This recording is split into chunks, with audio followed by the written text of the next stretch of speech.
Bonjour, si tu rates cette vidéo aujourd'hui, c'est que malheureusement, tu t'es blessé. Tu as fait une entorse ligamentaire ou une lésion musculaire et oui, c'est chiant. Et tu as envie de savoir qu'est-ce qu'il faut faire pour améliorer ta récupération, aller le plus vite possible et de la façon la plus optimisée possible. Ou alors, tu es juste curieux et ça c'est très louable et tu as envie de te renseigner sur justement les dernières données de la science à ce sujet. Donc, que faire? Déjà, la première chose, quand on se blesse, c'est de consulter un professionnel de santé pour avoir le bon diagnostic. Ça va être crucial. Et par exemple, sur une lésion musculaire, savoir le grade de la lésion va être très important. Ensuite, que faut-il faire? La clinique du coureur, qui est un organisme de formation de professionnels de santé spécialisés dans la course à pied et basé sur la littérature scientifique, a décrit un acronyme, le Peace and Love.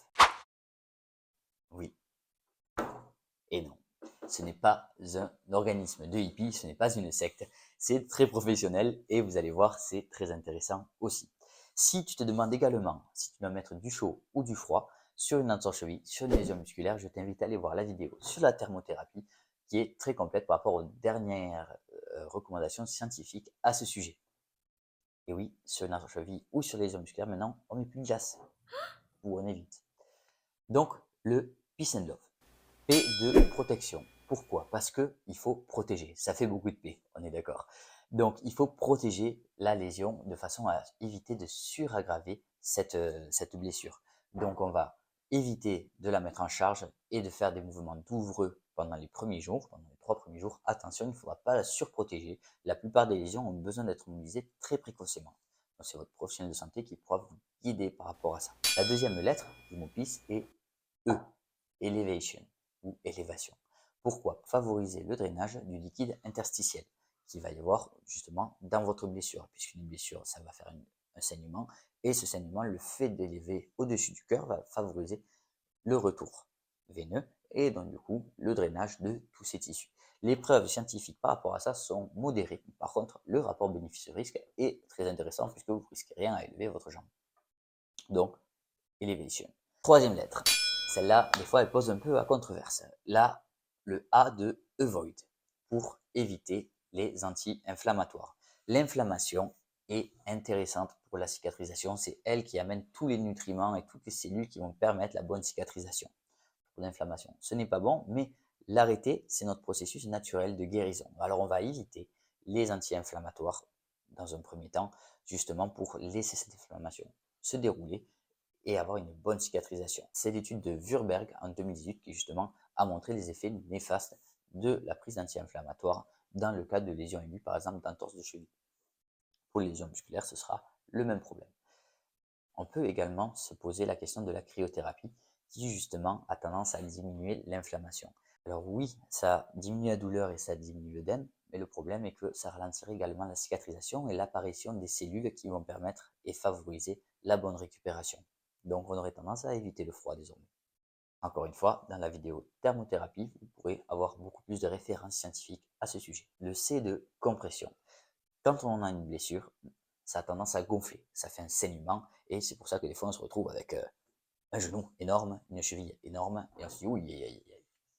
Alors pourquoi on va comprimer? Ça va limiter la distension, ça va éviter que justement les tissus soient encore plus lésés par le gonflement, et ça va éviter justement un œdème intra-articulaire trop important, ça va favoriser la récupération. Il y a une étude justement qui a permis de voir que le fait de comprimer par exemple sur une entorse de cheville permettait de diminuer l'enflure et de faciliter le retour à une qualité de vie normale. Donc ça semble intéressant. Les preuves sont modérées également, mais ça reste intéressant justement de faire cette compression. Comment la faire? Avec des bas de contention, classe 2, classe 3, avec un strap monté en compressif, votre professionnel de santé peut vous le montrer, avec des bandes de biflex, qui sont des bandes compressives, ou également avec une floss band, qui est un outil qui peut être intéressant justement pour drainer le site lésé. Passons maintenant au E de éducation, éduquer. Pourquoi éduquer dans une lésion? Vous allez me dire, je passe d'éducation, tout va bien.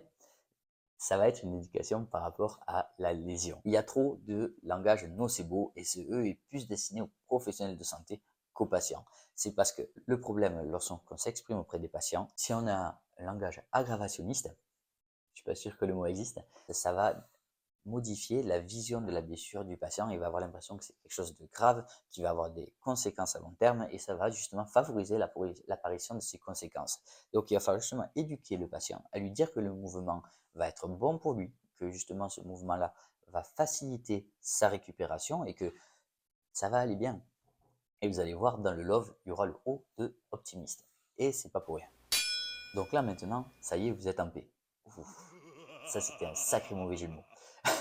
Donc normalement, déjà, la douleur va avoir diminué, vous allez pouvoir commencer à rebouger. On va attaquer du coup la phase love, parce que là vous avez besoin d'amour. Il y a encore un jeu de mots pourri. Alors, et celui-là, il n'était pas de moi. Donc le love, le L pour load, la charge. Ça va être important de mettre en charge et en mouvement précocement votre articulation. Dès que la douleur va avoir diminué, il va falloir être guidé justement par la douleur dans la mise en place des différents exercices.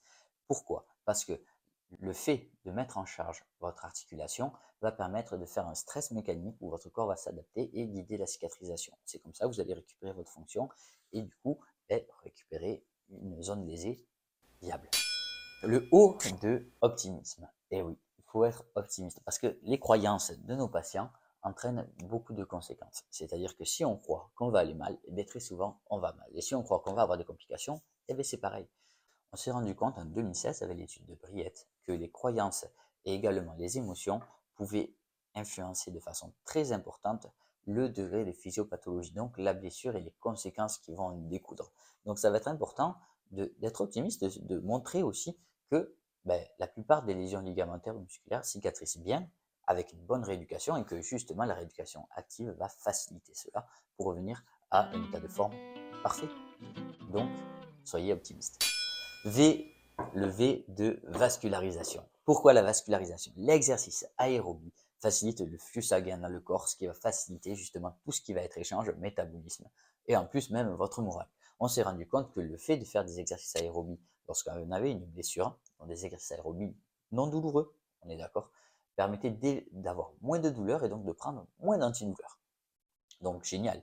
De plus, ça facilite l'apport sanguin sur le site lésionnel, le sang ramène tous les nutriments pour la cicatrisation. Que demander de plus? Alors oui, si vous avez une fracture de la jambe, on est d'accord, vous n'allez pas aller courir. Mais par contre, il existe plein d'exercices cardio différents qui vont vous permettre, par exemple, via les membres supérieurs, de venir faire une activité cardiaque importante et qui va vous stimuler votre flux sanguin, vos battements de cœur et vous faire monter. Donc ça ira très très bien.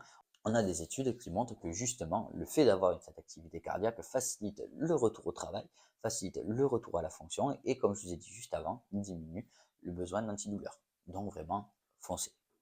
Et enfin, le E de exercice. Et oui, et il n'y a pas le choix. Il va falloir, comme je vous l'ai dit avec le L, remettre en charge votre zone lésée et ça va être capital pour votre bonne récupération. Il n'y a pas de solution miracle. On aimerait bien, mais non, ça n'existe pas. Il va falloir que ces exercices soient guidés par la douleur, d'accord? Pas dépasser par exemple 4 sur 10 pendant l'effort et que demi-heure après, vous n'ayez plus mal. Ça va vraiment guider votre rééducation au fur et à mesure et il va falloir qu'il soit varié.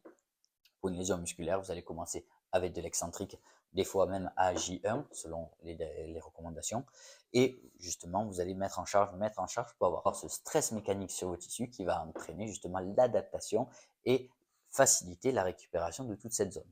Après, les stimuli au fur et à mesure de la rééducation vont devoir vous ramener vers la fonction complète en utilisant toutes les possibilités possibles. Pour une entorse de cheville, il faudra travailler l'instabilité, il faudra travailler les deux côtés, tous les côtés musculaires, les fibulaires, le tibial poste, le mollet, le solaire et également le tibial lente. Travaillez votre stabilité, la vitesse d'appui, la proprioception pour vraiment retrouver déjà la fonction et aussi perdre cette appréhension de la blessure. Ce sera également important. Voilà, c'est la fin de cette vidéo. Donc, on a vu à peu près qu'est-ce qu'il faut faire dans l'aigu. Consulter un professionnel de santé, ça sera la chose la plus importante au départ. Avoir le bon diagnostic et mettre en place sans doute l'acronyme Peace and Love, qui est du coup de l'organisme de la clinique du coureur. Je vous mets le lien de l'étude dans la description. Et pour la thermothérapie, je vous réinvite encore une fois à aller voir la vidéo dessus si vous êtes intéressé. Je vous souhaite une très bonne journée. N'hésitez pas à vous abonner, à commenter, à me dire si j'ai oublié quelque chose, ça peut arriver. Et je vous dis à bientôt pour un nouvel épisode de La Casa del Move. Allez, à plus.